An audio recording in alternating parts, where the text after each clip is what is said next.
What's up, guys? How's everyone doing? Hopefully, everyone's well. We got a lot to talk about. I feel like I haven't seen you guys in weeks. It's only been a few days. I purposefully took 2 days off of live streaming to focus on filming and editing, juggling everything. So, if you guys haven't seen, there are technically 4 videos up on our fight prediction playlist. You have my breakdown, analysis, and prediction of Nikita Tszyu versus Oscar Diaz, breakdown, analysis, and prediction of Callum Peters versus Joshua James. Shout out to one of our JSB insiders, Barium Boxing. Everybody in the Discord will know who Barium Boxing is. He does these excellent write ups, boxing writer, analyst, and we did a collab. So that video is up. It is his analysis of what he sees of the upcoming fight of Dubois versus Wardley. And I filmed it, edited it, and I narrated it. That's up on the channel. And then I just uploaded, I put together both the Tszyu prediction and the Callum Peters prediction on one video. That's up as well. For all of those who are paying attention, I'm going to be uploading today my prediction, my analysis, and my breakdown of Dubois and Wardley. I have Wardley winning. I have Wardley winning by knockout. So I will be uploading that. It's almost ready to show the world. So just stay tuned. Guys, for all the JSB insiders, you guys have I just put, you guys have 5 tickets. So I do want to, 5 tickets are live. Our quarterly long parlay is still live as well. Nobody talks about. We put that ticket in on April 14th. That ticket is still live. That ticket started with Alicia Bumgardner, Neo Inoue, David Benavidez, and we still have Hergovich, Keyshawn, Hamza, Stephanie Hahn, Shock, and Abdullah. That pays plus 492. So if you didn't jump on that early, the remaining legs still pay plus 223. So that's a ticket for you guys. I also gave you my upset of the week, which is in the UFC. Right now, that's at plus 154. You will be getting my dog of the week for boxing. We've hit our dog of the week 13 weeks in a row, boxing and UFC. I have a knockout prop for Australia tonight at plus 180. And I gave you guys a money line quad at plus 110. There's a lot of go to the Patreon, go to the members only section on YouTube. You'll see the action. I want to start and talk about the Aussie card though, because you guys have been messaging me the last 2 days. I didn't live stream Monday or Tuesday, and I got so many messages. I appreciate the support. Everything's fine. I just had to get caught up on some filming and editing, and I also run a coaching business, so I'm live streaming with clients who live all throughout the world. I'm coaching clients in person in my gym downstairs, and so everything is good. Let's get this, boy. Energy is up. I'm feeling really good about these picks. We got Australian fight cards starting in less than 12 hours. If you're in the Discord, don't fret. We will have somebody live streaming the fight card in the Discord. And if you're not in the Discord, that link right there will stay pinned in the comment section. It's a couple bucks a month. Definitely take advantage. I'm gonna say what's up and catch up to the comments right now. Then I will bring the odds up with the fight card tonight in Australia. There are also Japanese fights tonight. So we have a plethora of fights to talk about. I will focus on Australia first. So if you're like, why didn't you answer my comment? It's because it probably didn't talk about Australia. I'm not going to answer that yet. Mike, what's up, Mike from Melbourne? Tapping in. E-money, I agree. This is the brainstorming. So brainstorming, it's Wednesday, May 6th, 9 a.m. here in Sydney, Australia. So a lot of the 55% of our following is in America. So it's still Tuesday. Definitely brainstorming. It's my favorite phase of the week. Film study, brainstorming, and then from there, we start riffing, going back and forth about who we like. And then by tomorrow morning, the boots should be dug in with. You guys should already be up to date with your film study. You should already know where your money's going to go. There are a few fights I am not betting on. We don't have to bet on every fight. Think about it. Don't have to bet on every fight. I'll tell you the fights I'm not betting on. Ringside, what's up? Appreciate you, brother. I'm not getting to any fights except the Aussies. And here we go. Lloyd Hernandez in the house. Do you have a pick on Tongo? Let me talk about the Tongo fight. Jack, I'll bring up the age. Okay, so I'll bring up the odds real quick. Guys, I'm going to be dedicating the first half of this live stream to Australia. So if you're asking me about other fights, that's on you. We'll get to the other fights at the end of this live stream.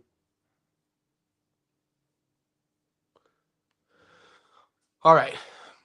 So I've gotten, I know why I got all these questions on this fight, because of all of the fights on this no limit card, this one has the most intriguing odds. Hey, Lloyd, I'm not betting this fight. I'm not betting this fight, but here's my take. Tonga was in his one loss. I think he's 11-1 with 11 knockouts. His one loss is to Kira Rustin. Guys, Kira Rustin is a dog.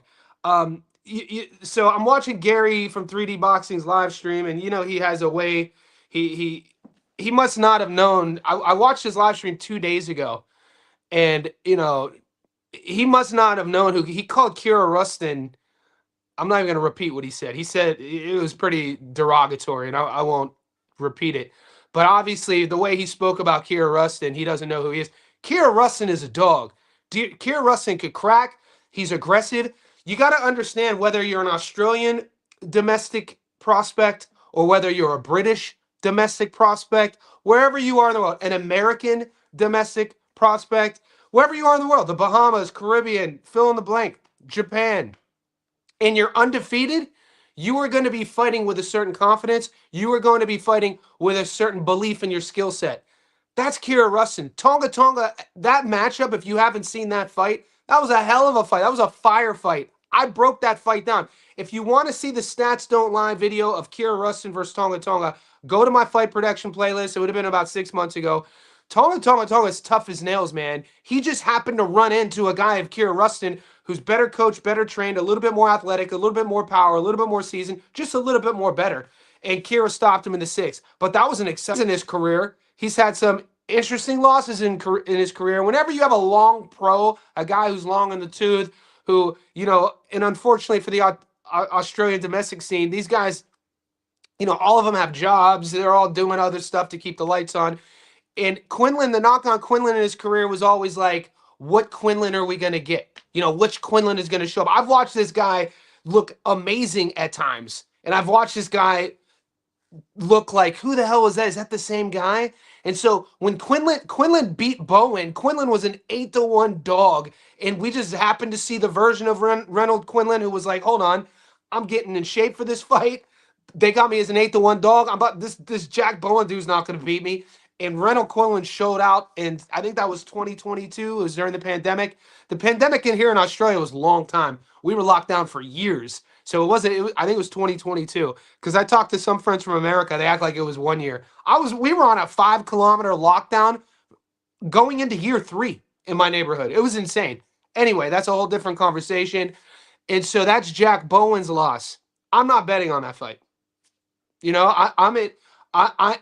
I'm going, like, I take this shit really serious. I need to produce week in and week out. We have to produce, right? I'm not betting that fight. If anything, let's see the odds. I would sprinkle on Tonga. I'm not betting this fight, but if you were to force my arm, I would take Tonga. That's all I'm gonna say. I'm not Jack Bowen. At the price I don't like, I'm not playing it. If you guys are looking to like entertainment play, if you're sprinkling a little quarter unit, play the fight.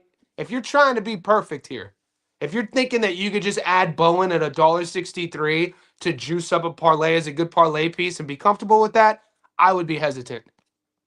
That's my take there. I'm thinking Tszyu gets a stoppage. I do as well. Let's pull it up.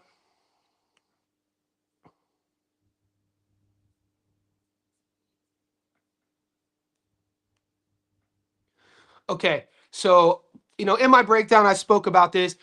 It was unfortunate how the Nikita Tszyu versus Michael Zarafa fight ended. If you just go to the box rec, because we have a lot of aficionados in our group, which is great. We have a very educated Discord. We have a very educated chat. It was my whole goal in starting this, and we are achieving our goals week in and week out. So I thank everybody who supports it. That being said, there are some people in the boxing fandom, in the boxing betting world, who will just go to BoxRec and they'll just look at the fighters, they'll just look at the records, and then and if they're doing a little bit more work, they'll look at the scorecards. I got into a debate earlier yesterday with a guy who I could tell right off the bat didn't watch the Rafa Zoo. He just looked at the box rec. Because if you look at the box rec, we know that fight was stopped in the third. If you look at the judges' scorecards, it was 19-19. One fight, one round each. And if that's all you saw, and you saw that the fight was a no contest, no decision due to cuts in the third, you would think, oh, the guy was telling me Nikita was struggling with Zarafa's jab. I'm like, you didn't watch the fight.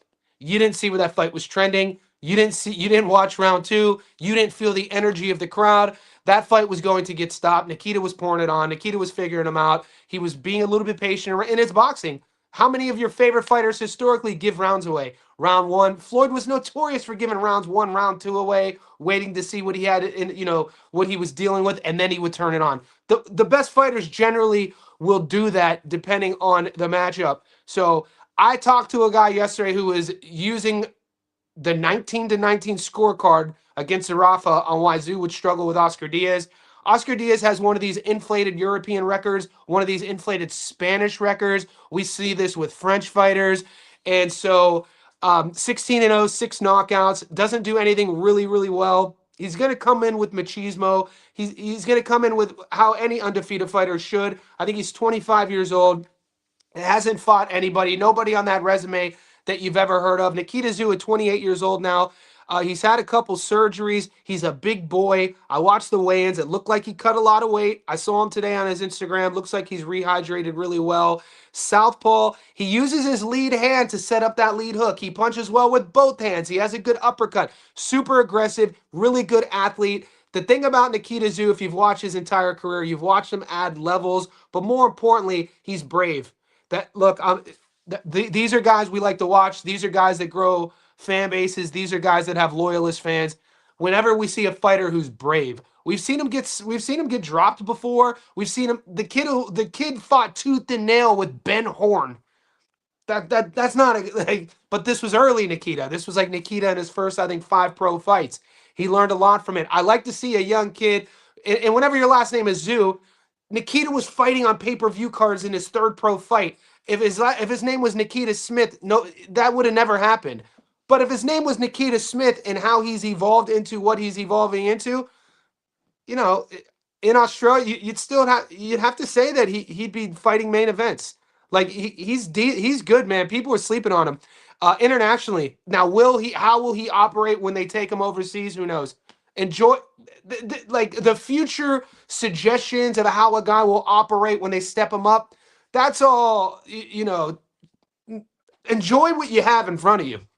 I think he's going to go out there. I think he's going to use that lead foot. I think he's going to use his lead hand, not necessarily his jab. When I say lead hand, I said this in my breakdown, I think people assume when I'm talking about a southpaw who's going to use his lead foot and lead hand to control distance, they assume I'm talking about the jab. I'm not talking about his jab. His jab is getting better. I'm talking about that lead hook. He likes throwing it, and he has power in both hands. So I like the Nikita Tszyu stoppage at plus 181. Free game. If you take Nikita Tszyu by stoppage at plus 181, if you take that, who else we got on here? Give me a second. Clear these bets. Okay, you take Nikita at plus 181. And I'm just going to float to the next one because I'm going to tell you who else I really like here. And obviously, it's a fight I broke down. I watch a lot of tape on. Callum versus JJ. Okay. So I really like a double that I really like. I call it a mixed double, meaning we have a money line pick with a method of victory. So mixed, because usually I'll give you guys, like I gave you guys a 4-leg quad, all money line. This is a mix because I like Nikita by method of victory at 181, and I like Callum. I do have Callum Peters stopping Joshua James on a separate ticket at plus 180, but on this ticket I have Callum on the money line because I want to get in on that action as well. So if you like this, Nikita by knockout, $1.81, Callum on the money line, $1.40, you're getting 153. Plus 153. These are all the tickets you'll get from me are plus money, by the way. I'm not going to give you a minus 1,000, a minus 750, and force you to put 4 legs on a ticket that doesn't even give you plus money. That's not how I roll. So Callum Peters, when this fight got signed, if you're paying attention and following along, I spoke briefly about this fight 2 weeks ago, and I go, because you know how we do here.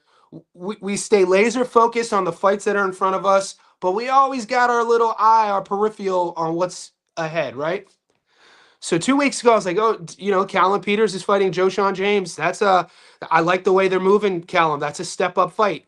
And those who don't know Callum Peters, you don't live in Australia, which I understand. Callum Peters, over 100 amateur victories. I think he was 114 and something wild. 22 knockouts in the amateurs. They call him 50 cal. I don't know if you've ever seen a 50 cal bullet. These are like military style, massive, massive bullets because it's a play on words, Callum 50 cal, but also how he fights. The kid has power in his hands. 6-0, 6 stoppages.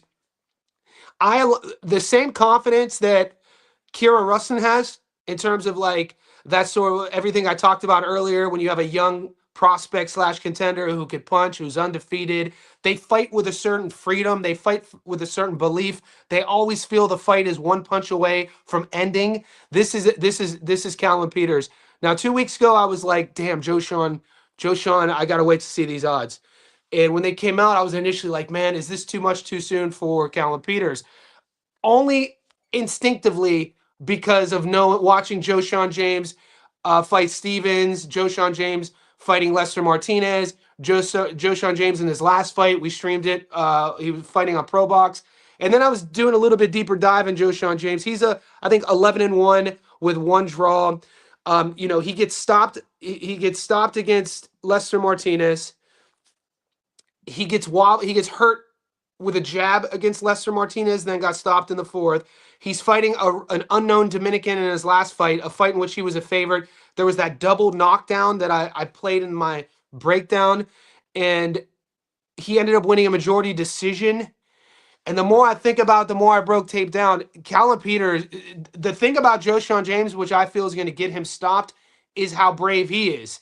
But he has shown me signs, he's shown me durability issues. He is going to punch with Callum.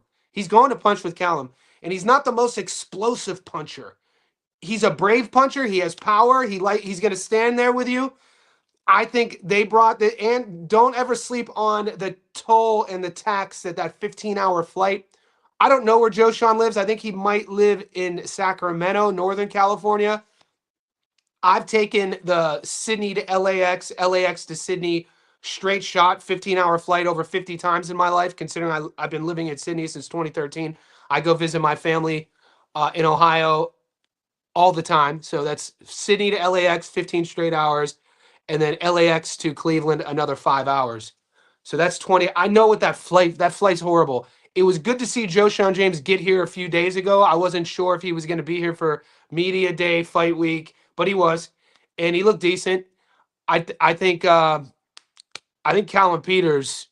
From what I've seen, watching his amateur career, I think he's one of Australia's most exciting prospects. 100% that I feel that will be a contender in the next few years, and I think the same about Kira Rustin. The fight takes place at 47. Oh, you guys are talking about that fight. What's up, Johnny? Magana, what's up? What's up? I'm going to only focus on the Australian questions until they stop. Jack Bowen is just too amateurish. He needs to be better trained and more time before step-up fights. Yeah, we watched this. Jack Bowen, we watched this step-up fight in 2022. I'll show you what I mean. Let me show you something.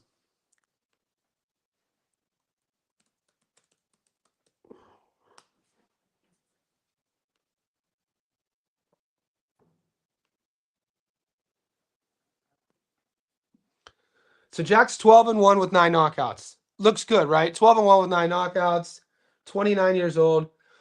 I can't reiterate it enough how big of an upset it was when he lost, at least from the odds. Pull it up. I don't know if there's a site historically you could pull up what were the odds when he fought Reynold Quinlan. Damn, my memory's still sharp. 2022. Damn, these pop-ups are ignorant. Dude, the pop-ups are ignorant.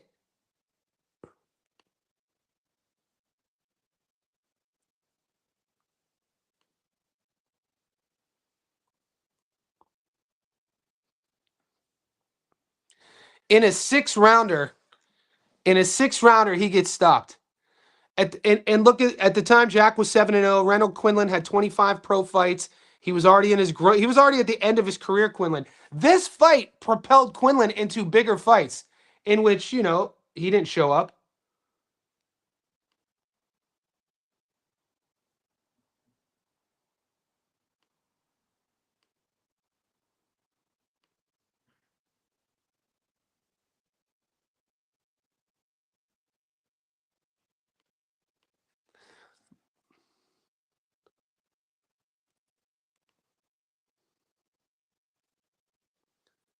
So Quinlan was 14-11 when they fought. Since that fight, he's 3-7, I think.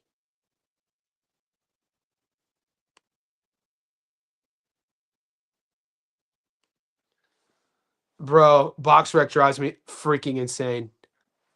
So yeah, Quinlan 17-17 now. I don't even know is he still active? No, he's just been losing. Look, just losing to guys. Look at the weight. He fought Jack at 170, I think. I think the Jack Bowen fight was at 170.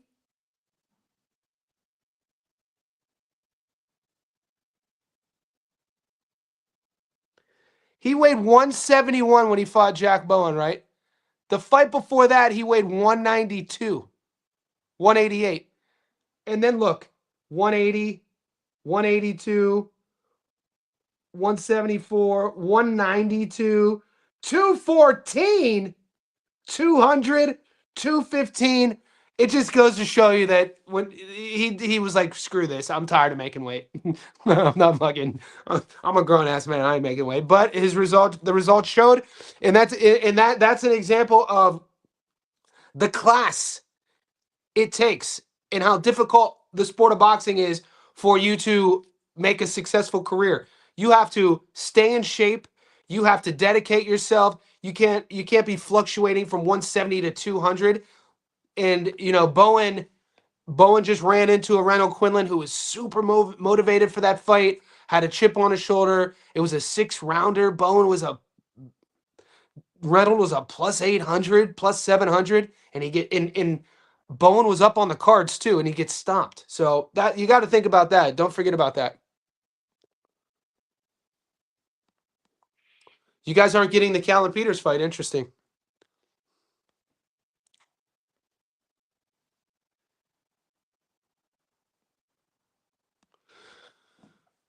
I got Nikita money line, no distance. Fujita money line. Joe Sean money line. That's gonna disappoint you, bro. Joe Sean, you're gonna be disappointed, man. Joe Sean, not. He's just. You guys are gonna see Callan Peters be like, damn, that dude's good. Remember we said that. Tszyu versus Diaz. I like this bet. Let's see my boy Jay in the house. Holla at me. Oh, let's see what that under plays. Yeah, Joe Sean's just too slow. Joe Sean James is just sluggish and slow, and he likes to punch. Callan Peters is probably going to take his head off.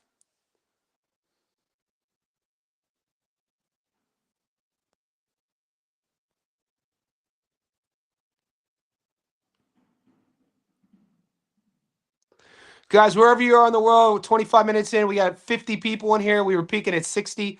Give me a thumbs up. Thumbs up, motherfucker.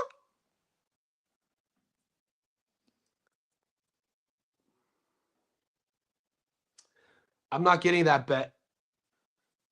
Will the fight go the distance? Dude, a parlay piece, will the fight go the distance? No. 52%? Yeah. 1,000 on that gets you 520 back.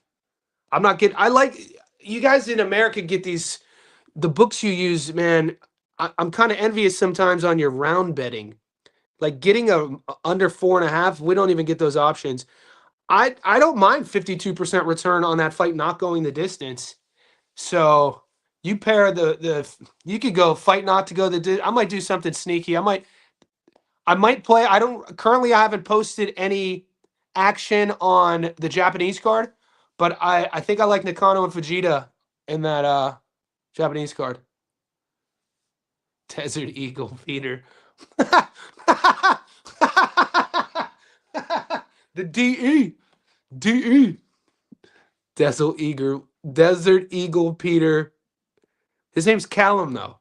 Callum Desert Eagle Peters. But Callum 50 Cal.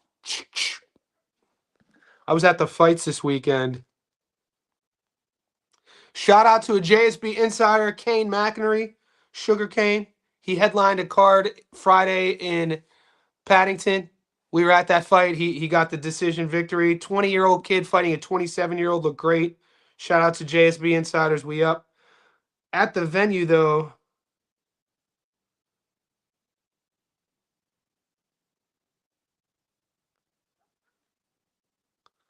these are 50 cal shells. Those things are massive, dude. They were at a war memorial. Kane fought at a war memorial. It was freaking dope. Bas Christos. Morning, Johnny. What's your thoughts on Wayne Telepe versus... I'm not getting that. Are we getting that? I don't have any thoughts on that, Christos. I didn't even know we had options to bet on it. I'm going live again today, boys. So my second live, it's 9:26 a.m. now. I'm going to go live again in about 4 hours after I upload the Dubois versus Wardley Stats No Live video, and we'll talk about it. Christos, ask me that question about 4 hours. We're going to talk about all these fights. I want to hold true to my word. I'm a man of my word. You got about 3 more minutes to focus strictly on Australia, and then we'll get into the chaos that's in front of us.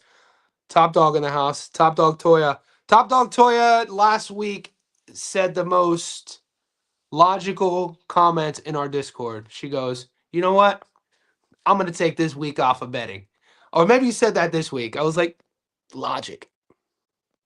We'll get to the Leo fight in a second.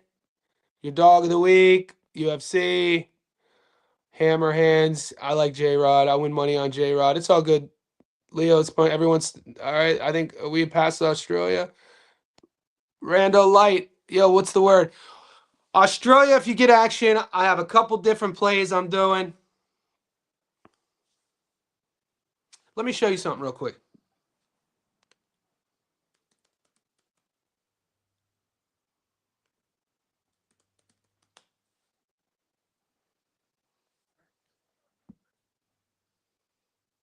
Well, I'll wrap up my Australian takes with this thing I'm about to show you, and then we'll get into all the other fights.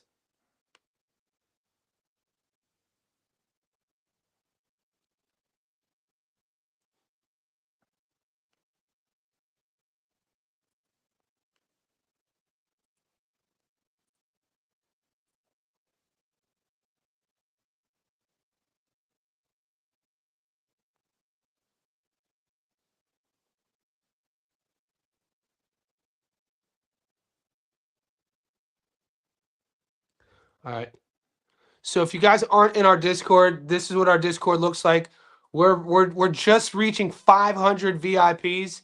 So I woke up this morning. One of the first things I always do is I check the Discord. So I posted this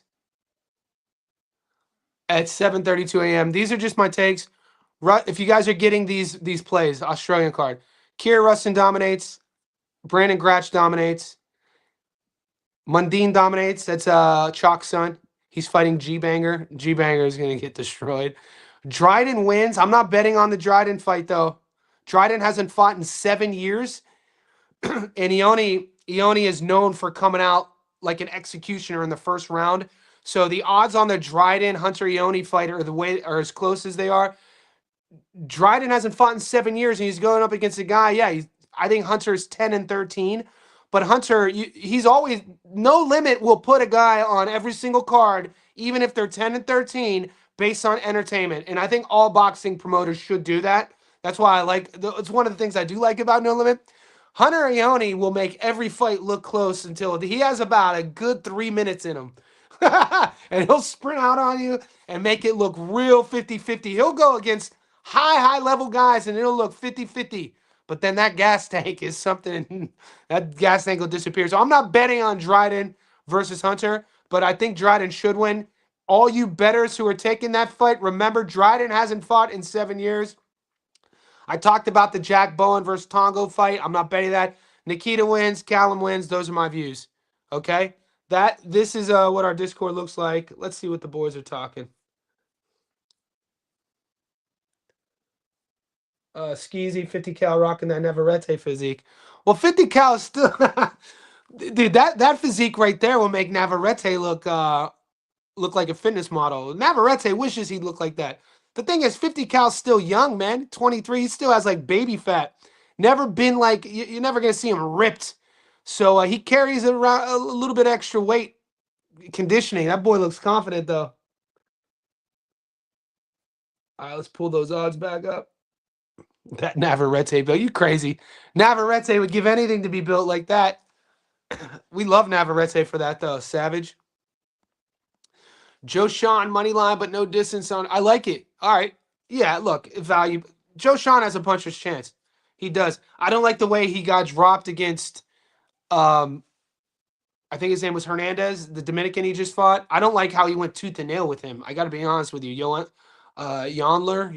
Hernandez, not Yoenli. You guys know who I'm talking about. I was on the Pro Box card. And he just he's so willing to punch with you. That's the exact fight Peters wants. That's the exact fight. I think Peters is going to break him down to the body and knock him out up top. I can see that going down that way. I got Rustin and Nikita left in a big multi. Let's go. Let's go. Let's get 40 likes. Yeah, we were peaking at 70 people in here. We're 32 minutes in, just like the video. Jabroni. Bury him. I'm gonna get to bury him. We're gonna get to Rafferty. Let me catch everybody up. Wardley. We'll get to Mosby in a sec. Oh, Mosby threw Tszyu in there, so I got to talk about it. What do you think? Tszyu moneyline, Morrell moneyline, J-Rod, Wardley versus Dubois. Let's go, dude. I like it. We know nothing is safe.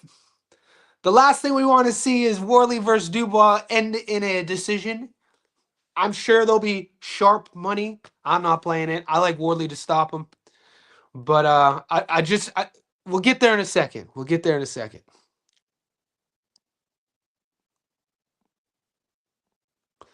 Okay, so Giselle, this is the Japanese card. Let's pull these odds up.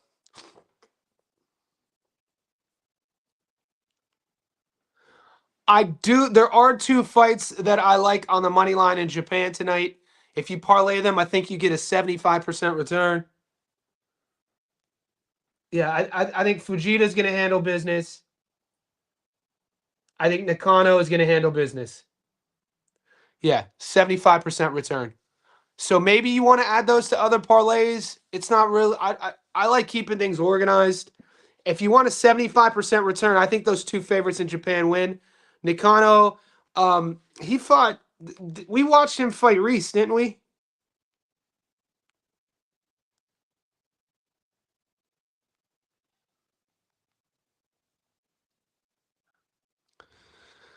This is Mikado Nakano. I know he's a brother. He has a brother.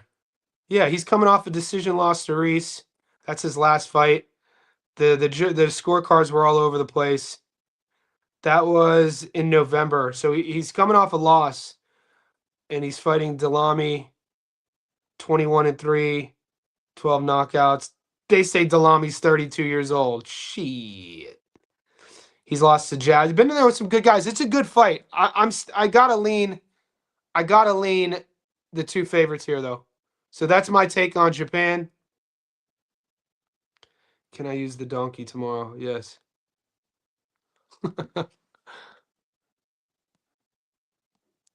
Nathan, where you been, dog? Feels a bit. Yeah. I took. I told you if you're just tuning in, we're 35 minutes in now. I took Monday and Tuesday off from live streaming to focus on filming and editing.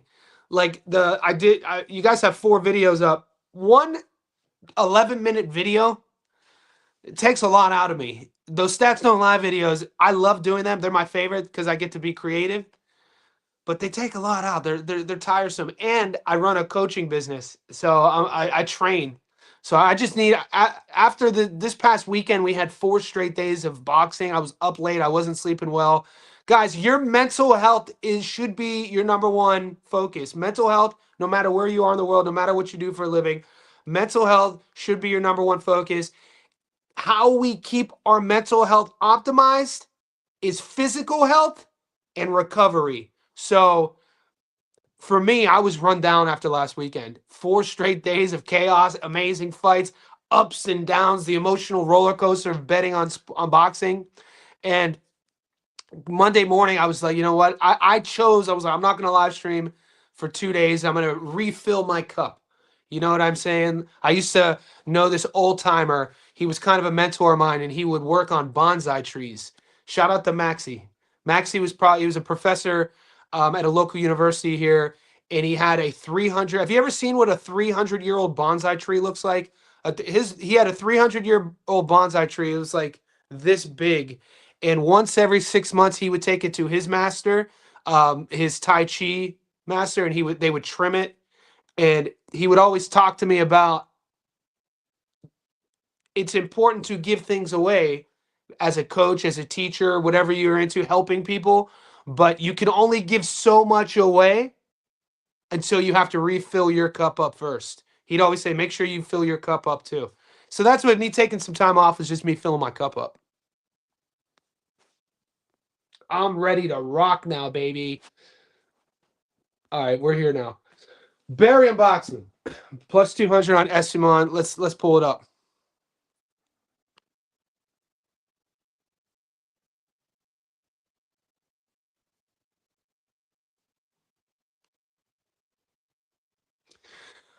I got to be honest with you guys. I'm just going to minimize. Maybe I can make my head bigger. No one wants to see my head. That's better. All right, that's a better angle so I can see your Look, I'm learning, boys. I can see your comments. You can see my big ass head. The odds are on the screen. Jack Rafferty has fought nobody. No one. Jack Rafferty. Here's what I don't like about Jack Rafferty.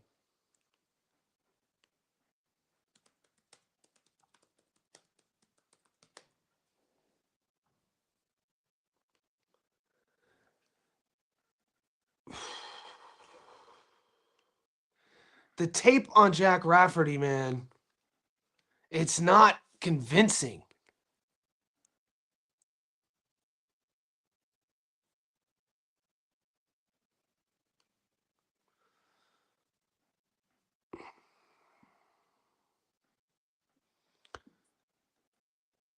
So Jack is 26-0, 17 knockouts. 30 years old, 5'9" Orthodox fighter. So that looks great. Like if you all that looks great. The stats, the knockout to win ratio. Majority decision in his last fight against Mark Chamberlain. Stops Corey Regan, Reese McCallan, Henry Turner. These guys all have good records. But it's like domestic level, domestic level, domestic level, domestic level. And I do know, like, people don't like how old Echo is, but this is a guy who puts it on you. This is a guy who puts a pace and puts it on you, and he knows how to win rounds.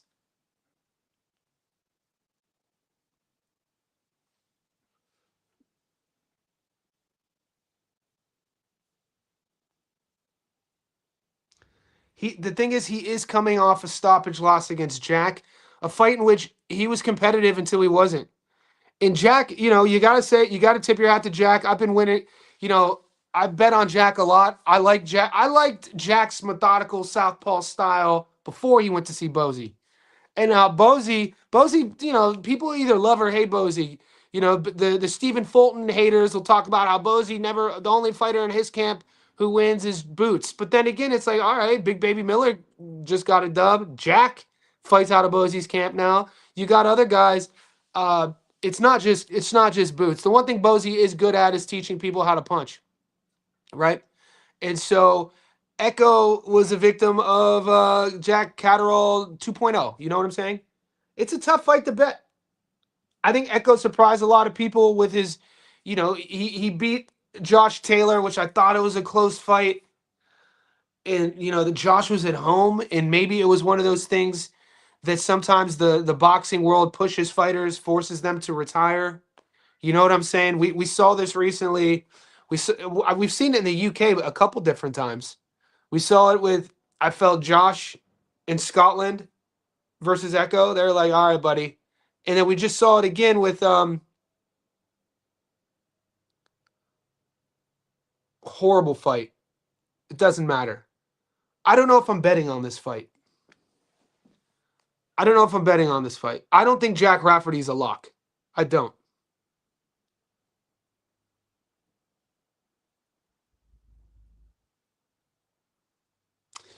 Yeah, I agree with this statement. I agree with the statement wholeheartedly. If I play action on this fight, I'll let you guys know. As of now, I'm sometimes, guys, when I say what I'm about to say, it doesn't necessarily mean I mean don't bet. Sometimes our best bet is the one we don't make. What I mean by that is an underlying skill in being a consistent winner in betting on boxing is knowing how to maneuver matchups. We don't. I might not bet on this fight. I see Jack Rafferty Echo Esteban. It's not like I'm like, this fight. Like, I'm like, shit, head scratcher. 37-year-old versus a 30-year-old. Echo's coming off a knockout loss. I really don't like Jack's resume. He's coming off a draw. But then we have value betters in our group. We have guys who are sharps. Some of you guys even call me that. I'm just learning. I'm learning. I'm not even a year in. I'm a lifelong boxer, boxing fan, all that, and I know the game in and out. But learning the strategy of betting, August will be 1 year for me. So I understand people seeing Echo at plus 190. That's sharp money. Do I like this bet? Am I going to bet it right now? I don't know. I'll let you know if I take action.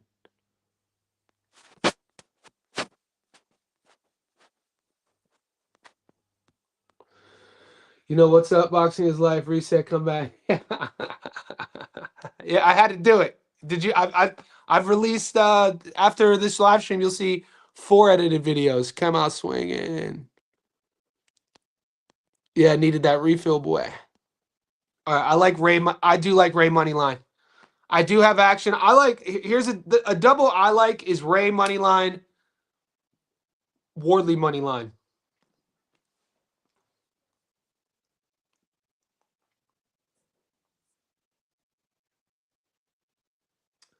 I like, you know what? Let's do a rundown because I'm going to do a brief rundown. I'm just going to do all of the fights that they're giving me instinctively, and we're going to put them together and see what it pays. All right. Gratch. Yep. I'm not fucking with Walton. I think Fujita wins. I'm not betting Dryden Ione. I think Takano wins. CJ wins. I'm not betting Bo and Tonga. Kira wins. Callum wins. Nikita wins. I haven't taped Perez. Perez should win. Jalilov wins. I'm not betting, dude. Majid, Gavin Gwynn. If anything, Khalil Majid's resume is god awful. Gavin Gwynn, old head. I'm not betting that fight. If I were, I'd probably take Gwynn in that fight. Liam Cameron. I like Bradley right here. Jack Rafferty. We talked about it. Greatest Kraus. The odds suck. If I could, guys, you know how I always talk about if you could ever get Gabby Fundora by knockout, take her. If you could ever get Greatest Kraus by knockout, take him. He's right now. Greatest is like this, and he's winning by knockout. I mean, this is just. I think he wins. Morel wins. I have Fabio beating Dubois. Oh, my boy Atif is fighting Gongora. That's a nice little fight. Gongora has a name to him. Atif is fighting. Shout out to Overton, Philadelphia in the house. Angela Leo. I'm gonna break this fight down, so I'm gonna leave it off. This is the one. Like, it bothers me that I think Reese is in his mid-30s now. I was at the Reese Aleem Sam Goodman fight. Angelo Leo is a guy we've covered on the channel since his rise, since he's a champion now. Watched him on Pro Box, watched him go to Japan as a 50-50, might have been a dog, come out, he could punch. Now, Reese is going to make him fight his fight, though.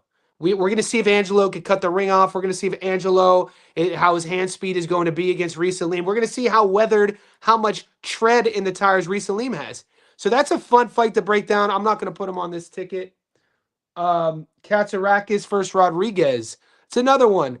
See, this fight is next week to me. If you see the dates there, Monday, May 11th. I haven't really even looked at these fights. J-Rod, yep. And Boacek. I love Boacek against Mosley here. So I'm not saying I'm going to make this live. Those are 15. Those are 15 fights. What does that pay? Plus 1950, dude. So that's just off jump. That's just me doing a little speed trial of going through all those. If you put all those together, it's like plus 2,000. There's a lot to talk about. I'm gonna break down the Katsarakis Misael Rodriguez fight. I'm gonna break down the Reese Salim versus Angelo Leo fight. I'm gonna break down the Serhii Boacek versus Shane Mosley Jr. fight. You're getting Wardley versus Dubois upload today. I like Bradley Ray on the money line. Look, there's like 3 or 4. I think more importantly, we talk about the fights that I'm not betting. Now let's do that. Here are the fights that I'm not betting as of now. This might become a regular segment for the boys in the team, is this rundown that I always do, but I think more importantly, fights that I'm not betting on, sort of trap fights. I'm not betting on Dryden and Hunter. Like I told you, Dryden should win. Dryden is the big favorite. Dryden hasn't fought in 7 years. 7 years, dude. That's insane. Dryden hasn't fought since before the pandemic. So I'm not betting that fight. Jack Bowen versus Tonga. I talked about this fight. I'm not betting that fight. There's one thing with sharp money. There's another thing with instincts. These fights that I'm avoiding, my instincts are saying because there's so many other good fights around them that we can make money on with method of victory that I'm not gonna put action on these ones. So that's 2. Khalil Majid, Gavin Gwynn. I'm probably not going to bet this fight, dude. This is like C-level British domestic fights. Gavin Gwynn coming off fights against Vong, in which I covered both of those fights. Those fights. Talk about Cameron Vong. Talk about 2 fights that are hard to watch. One was a draw. One was a decision. And Khalil Majid he's fought nobody. 0. His biggest win was against Alex something, who just got knocked down in 1 round. And Alex looked like a C-level guy, one of these guys who's like, I think he's 17-3. Anyway, I'm not betting that fight. I'll give you my take on Jack and Echo. Just give me some time. I talked about Bradley Ray, Fabio Wardley. I talked about Aleem and Leo. I need time on that. Katsarakis. I need time on that. All right, so there's 3 fights I'm avoiding. And I think one of them is in Australia. So the 3 fights that I'm not betting. Well, 2 of them are in Australia. I'm not betting Dryden Ione. I'm not betting Bowen Tonga. And I'm not betting Khalil Majid and Gavin Gwynn. There you go. Those are the fights I'm not betting. I'm not even covering them. So don't even ask me about Khalil Majid and Gavin Gwynn. I'm not going to even. There's just so many other good fights. The Zoo. Oh, God. Freaking Isaac Lucero. Fuck. Fuck. Ugh. Oh, the ghosts of last weekend's past. Fucking. What was he doing? Who's Isaac Lucero think he is? Fuck. Anyway. We should not linger in our past. We should focus on the future. Oh, God. Yuck. The Tszyu Diaz fight over 8.5 is on my end. You like the under? I don't like the under. I'm not getting the under. I like Tszyu by knockout. I like Tszyu on the money line. I think we covered that. Let's run those lines up, ladies and gentlemen. Let's go, Barium. Barium, I hopefully you understood why I left out your prediction in the upload. You didn't. I assume you understand why I did that. Jack Bowen is a lot bigger than Tonga. Yeah. No, he is. We covered that. I understand, bro. I'll be watching all your videos and lives. I'll be sad. Ah, appreciate you, dude. I'm sad without you guys, boy. Dude, like I was getting itchy not live streaming Monday and Tuesday. I haven't skipped a Monday Tuesday live stream in all year, so you got me back. I just needed 2 days to kind of get refill my cup. Hamzat Gordon Peters Worley Zoo Gordon. Who's fighting? Did I see a Gordon? Dwayne Stilo in the house. His boy Canelo is fighting soon. Johnny just answered, is it too soon for Rafferty? See, that's the thing, history. Is it too soon for Jack? And is it too late for Echo? This is a, what do they call this? Crossroads? It really is. I thought Echo, we all could agree Echo was coming on against Jack. Or against Catterall. Wow, fighting 2 Jacks in a row. That's rare. Fighting Jack Catterall, Jack Rafferty. Solid name, dude. My dad used to call me Jack. I guess at one time in the world, Johns were called Jacks. So Jack, I always thought if I ever had a son, I'd call him Jack. That's a strong first name, Jack. But is it? I don't know, man. I don't have all the answers, bro. I'm not. The last thing I ever want to do is sit here and act like I have all the answers for you boys. The last thing I ever want to do is sit here and tell you to change your bet. I'm just what's got me to where I am in life is just being authentic. So I don't know, man. Is it? These are the questions. I tend to generally side with the guy who has more output. But then you're like, Johnny, why did you pick Catterall then? Because he didn't have more output, statistically speaking. True. I felt Jack Catterall is world class. I've always said that about Jack. I've been a fan of Catterall since before the Arnold Barboza Jr. fight. I thought Catterall beat Josh the first time. Catterall should be under Catterall. This is a guy that the history books have not written him as a world champion, but in my eyes, he was undisputed. And so, granted, I took Arnold Barboza Jr. to beat him at plus 350. We came out of victorious there. Love betting on ABJ. You guys know that. I also like betting on Catterall, though. We hit Catterall by knockout against... Some of us played that knockout, by the way. The receipts are up. So I don't put Jack Rafferty... I don't think Jack Rafferty is world class. I think Echo Esumon has shown signs of being world class in times.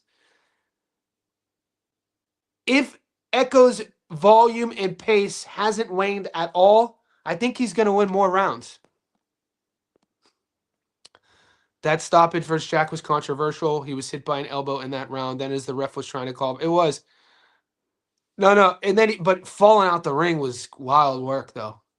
The optic of that whole scenario was crazy. You know what? Let's pull up what the scores were. What were the scorecard? What were the scores during that fight at the time of the stoppage? Because he did fall through the ropes, mate.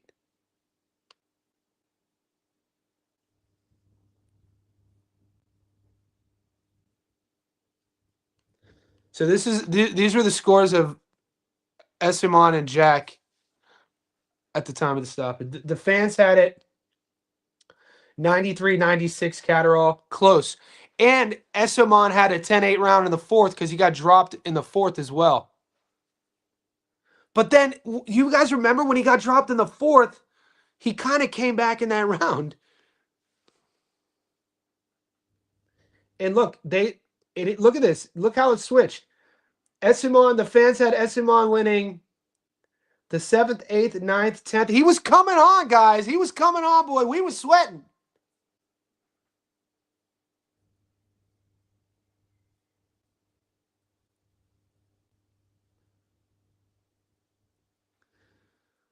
So it was. There's a story to be. There's definitely a story in that fight. It was a fun fight. There's controversy.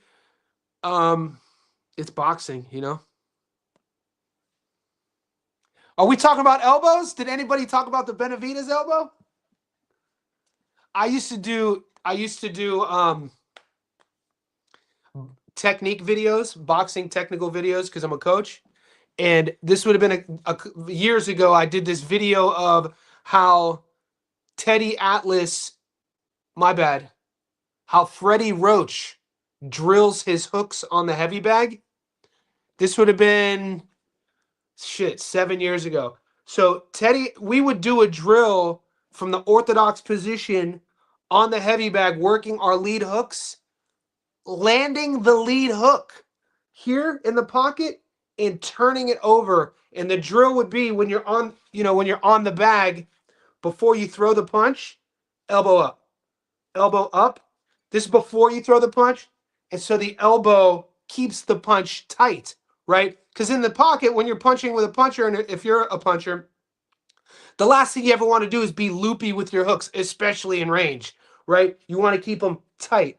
So you would drill that elbow up and then turn, elbow up and turn. And over time, when you're drilling that on the heavy bag, your fist might just be grazing the heavy bag, but the elbow is hitting it.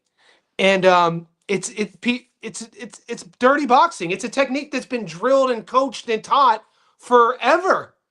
And Benavidez, the thing about what Benavidez did though is he landed a back elbow. I don't know if I've ever seen that in slow motion. He was beating the brakes off of old boy, but he did land a back elbow. He was shoe shining, and I think it was that one. So it's here, boom, and he caught him on the comeback, which I had never seen, and which But elbows are always part of the game. Elbows are part of the game, man. Gun to your head, which so Esomon. I think Shane Mosley is very average. Dude, Sari Boacek's a mother. Sari Boacek, another one of these guys, super ultra durable, ultra competitive in every single fight, except if he fights Brandon Adams. His volume is there. I thought Sari was done, dude. I thought Boacek was done. I thought he was over. Watching what he looked, even the Michael Fox fight was close. Fox dropped him in the 10th. Didn't get credited for a knockdown, but I did a slow motion video on that. That was a knockdown. The judges were a little bit, it wouldn't have changed things. He would have still won a decision. But Boacek was beaten. Boacek fought Virgil tooth and nail. How many people dropped Virgil multiple times? That fight was close as hell. People were talking about Virgil. Virgil was lucky. I mean, I wouldn't have been mad with a draw in that fight. Boacek versus Virgil. And then, he took a lot of shots, but Virgil took a lot of shots. That's the style Boacek has. And then when he fought Michael Fox at 160 and didn't look as dominant as I thought he was going to look, I thought he was done. And then he fights Butayev and was a slight dog, and it was the same version. I don't know if the extra 6 pounds, obviously not having to cut those extra 6 pounds fighting at 160 now, helped him. And his volume was there until the last round against Butayev, and it was Butayev who faded. So I think the volume, the pressure, the seasoning of Boacek will be enough to beat Shane Mosley Jr. But I think Esimon's live. I think Esimon's real live. But we'll see. We'll see. We're going to see. You guys, I'm going to make all of those picks official after tonight. We got the Australian card starting in about 7 hours. You guys know how I roll. When we have midweek boxing, I like formatting things. So before I get too far ahead in terms of posting my plays, I want to see what happens tonight. Let's go. Let's go perfect tonight, man. We're due for a perfect 100%. We went perfect. The last Pro Box card, we were perfect. The UFC picks were perfect. But I got freaking toasted on the PBC card. Boy, don't act like I didn't forget. I'm fucking pissed still. Boy, Isaac Lucero. Fuck. God damn it. Salty.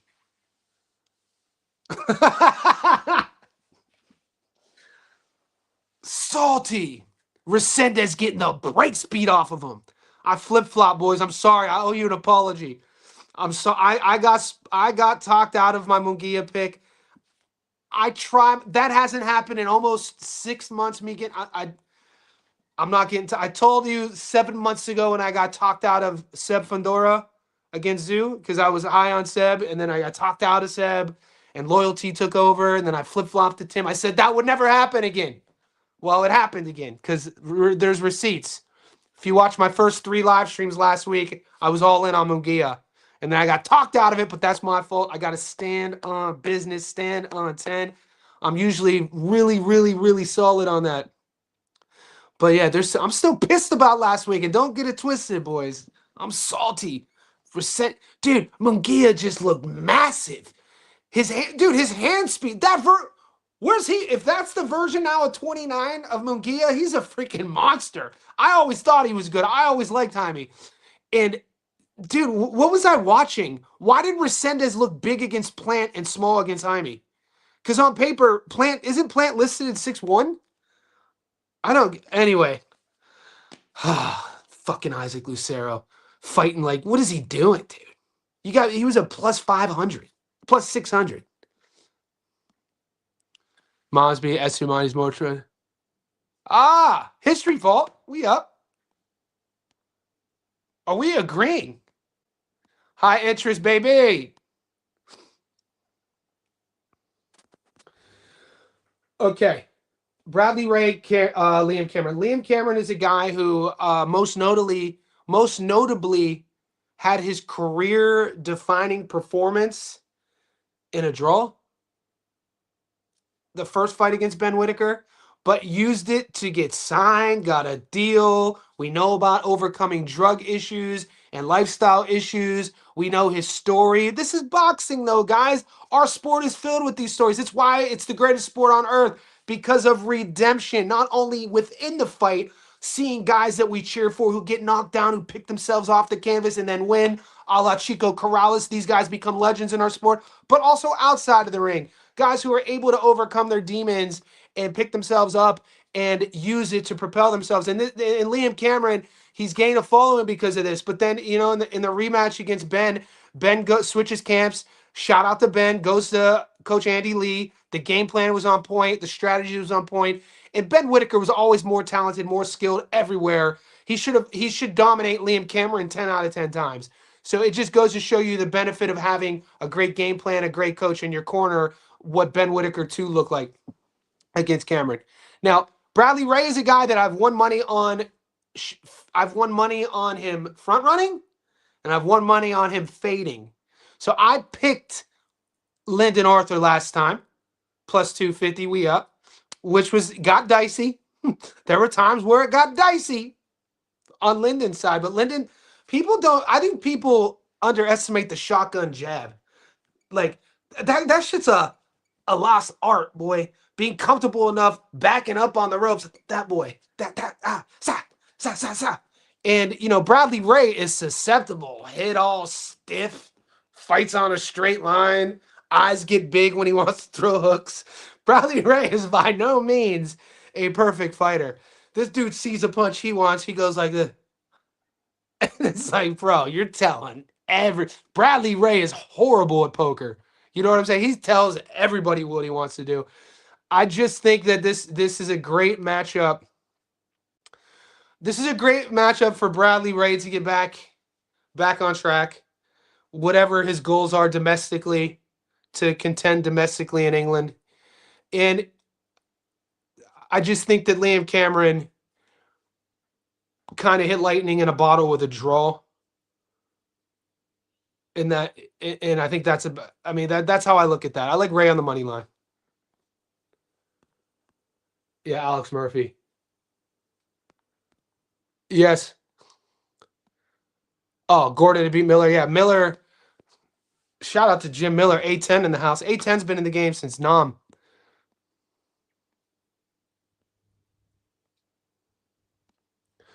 I think Jack. It was getting dicey though, man. Jack was getting touched up.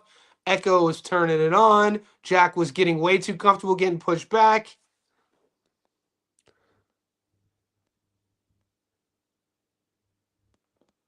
This right here.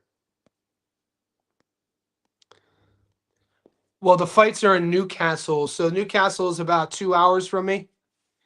So I'm not going to the fights. Kyle, we need you. We need our stream king, Kyle, the stream king Hayden.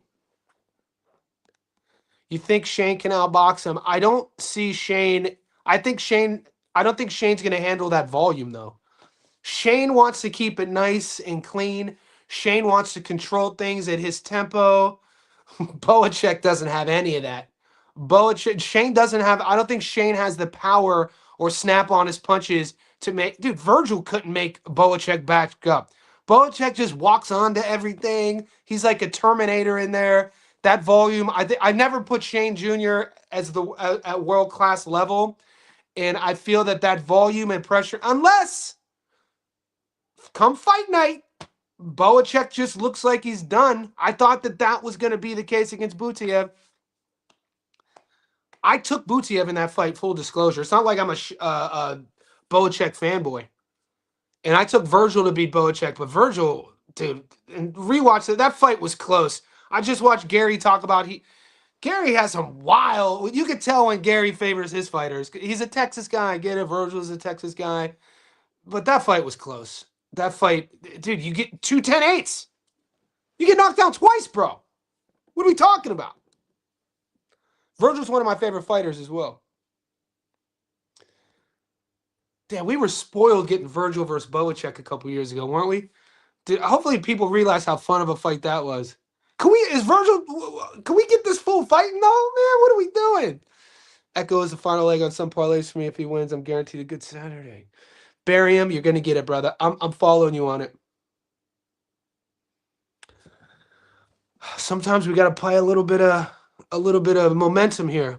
My instinct has always been leaning Essuman since his fight got signed. And you're right, that knockout loss to Jack wasn't your atypical, I'm fading in a fight, I'm getting beaten and broken down, I throw a Hail Mary and I get... No, there was some fuckery with that knockout.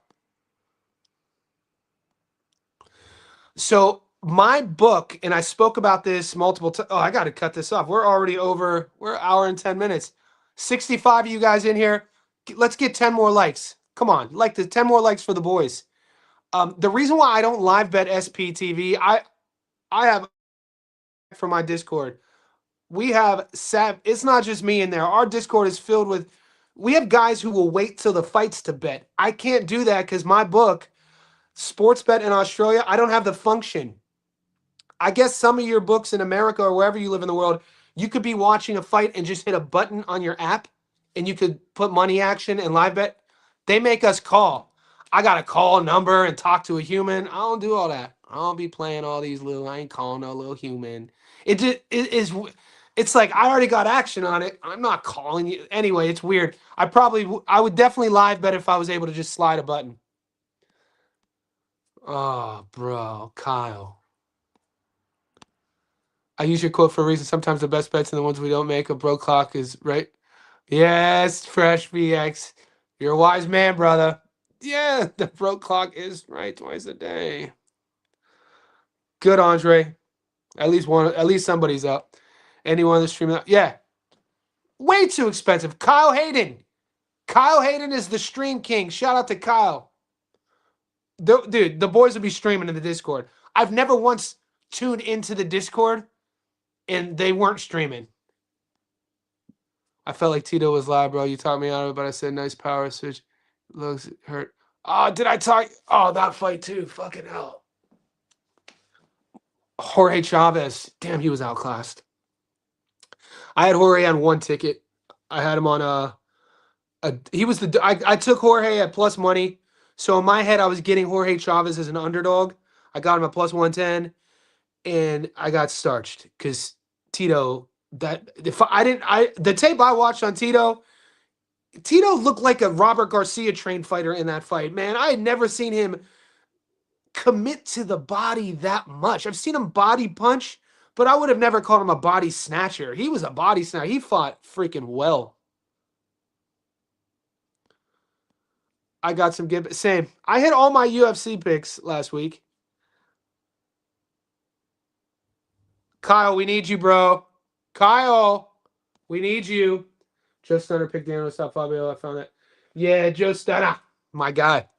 Guys, if you're not following Joe Stunner, follow him on YouTube, Joe Stunner Boxing. Ellie goes, I'm an insider. You can read. I always read your comments. Am I tripping? Ellie goes, I think sometimes, though, all these comments are coming like this. I was in the live. I was in that live, Johnny. Why are you behind the bushes when Gary go live?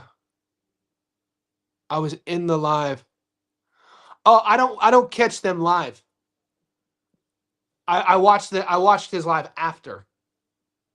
If that's what you mean. I don't think Buckley. Look, Sean Brady's a beast. Sean Brady is a beast, man. He's not just a wrestler and a grappler. He's an offensive wrestler. He's doing everything with intentions to get you on your back and beat the piss out of you. Kamaru Usman is a wrestler grappler. He's controlling you. When Kamaru was in his prime, he fought a little bit differently. Kamaru doesn't have knees, guys. I don't think this should be a well-known fact. Kamaru Usman handled Buckley, dude. Buckley's weakness is very evident. He can't get up off of his back. He's super athletic. I think Sean Brady, Buckley will probably maybe get up after the first takedown, but I think over time, Sean Brady bulldogs this dude. Watching that Chavez, same. I'm not going to give up on Jorge. There's a lot to work on there. It looked like he faded too a bit. It looked like he wasn't. What I saw, it looked like he wasn't preparing. He thought he was going to bully Tito. He emptied it. He tried winning a fight early on in Tito's wheelhouse in the only sector of a fight that Tito could win, and he gassed himself out. We saw the adjustment Jorge made in the fifth when he took it back outside and won the fifth fighting at range, but then he didn't have the cardio to continue it because guys, it's a lot, and I'm going to use the word easier sort of tongue-in-cheek. If you guys have never boxed before, if you've never sparred before, I like fighting in the clinch. I like body punching, me as a fighter. I like fighting the clinch, I like body punching, but I'm way better at using my feet and using the entire ring. I was raised as a mover, raised as a counter boxer because I was small, so I love defensive fighters, but in me, the spirit in me, I love fighting in the pocket. Why? One of the things is, if you didn't know, when you're fighting in the pocket, you actually are using less energy. You might be getting hit a lot more if you're the less skilled boxer, but you kind of go there in a fight because you might be tired. And that's what I was seeing with Jorge Chavez. But if Jorge had the gas tank to stay on the outside and force Tito to come to him, he could have won that fight. It's like, bro, go back to the drawing board, work on your cardio, fight from the outside. Why would you fight your ego? You're going to fight Tito Sanchez's ego and you lost the fight. All good. I don't have an inside logo and you have a lot going on. What am I missing? Just ask, brother. What did I miss here? Eli, what did I miss? I don't want Yeah, he be wearing dressing gowns. Yeah, that's why I like him. I don't want to see Joe Stunner. See, this is the thing. We're all crazy, boys. To do what we do, we're watching blood sports. Guys, we would have been friends in the gladiator days. We would have been at the Coliseum if we weren't slaves watching these fights. What I'm saying is, the longer you are in the boxing world, the more fights you go to, the more people you meet. There's not a lot of us. It's not like every day you just go out and meet somebody who you could talk to about domestic Japanese boxing. We're rare. There aren't a lot of us. So because of that, there's a lot of characters in our freaking sport. Whether it's like we're on the domestic scene. So like I look at myself, I'm a domestic guy because we're small. We're growing, but we're small. And then you got guys like that the ring announcer for DAZN, dude. He's like a world club. He's a weirdo, dude. Fucking repeat like long braids. Former fighter, by the way, too. His name's slipping my mind. But I like characters. You could tell he's an odd dude. Joe Stunner wearing dressing gowns. I think he has his nose pierced, smoke. Like, I'm here for it. I like savages. In his dressing gown. I feel about it. He got like a sleep gown. You know what I'm saying? I was like, Joe, where's your little oil lamp at? Joe dresses like he's in Scrooge. I feel like Brady doesn't have the wrestling entries to take Buckley down. His grappling is top notch. So we will see. We will see. He wanted to fight Mexican style that night. He did. Shout out. He did. Fucked our bets up. Sorry, Mom, for swearing. Messed our bets up. And it was like watching that unfold. It's the same with Resendez, dude. Watching how that was. It's like I couldn't have had two worse fights to end my weekend on. I was just like, oh. We back though. We back though. He he worked with Usman. I'm sure more grapplers. I'm sure they can't. Well, he's down in South Florida. I know those guys. That's Dr. Corey Peacock's camp. Those are the former Black Zillions. That was Sanford MMA. That was Killcliff MMA. I know all these guys. I know their coaches really well. At one time when I was doing just my MMA podcast, I had all those guys on my show. Old school Michael Johnson, Abel Trujillo, Dan Hot Chocolate used to train down there. They used to get a lot. They had this English connection. They used to go down there. So look, that's fine. You do one camp with grapplers. You think it's going to fix this big hole in your game? It's not. That's not how this is going to work. Sean Brady's a beast. I think Sean Brady's world level. I think Buckley's a level below him. Ray and Van. Ooh, Joshua Van. My God, that's my dog of the week. Josh with that boxing, the good takedown defense. Young dude, let's go. Who do you got, Aleem or Leo? We talked about it. It's crazy. I'm waking up like most other guys. I have 5 in the morning to watch us stream. We're crazy. Boys, stay tuned. I got a lot of work to do. We got fights soon. I'm going live again today. Have your notifications on because I'm uploading Wardley and Dubois right now.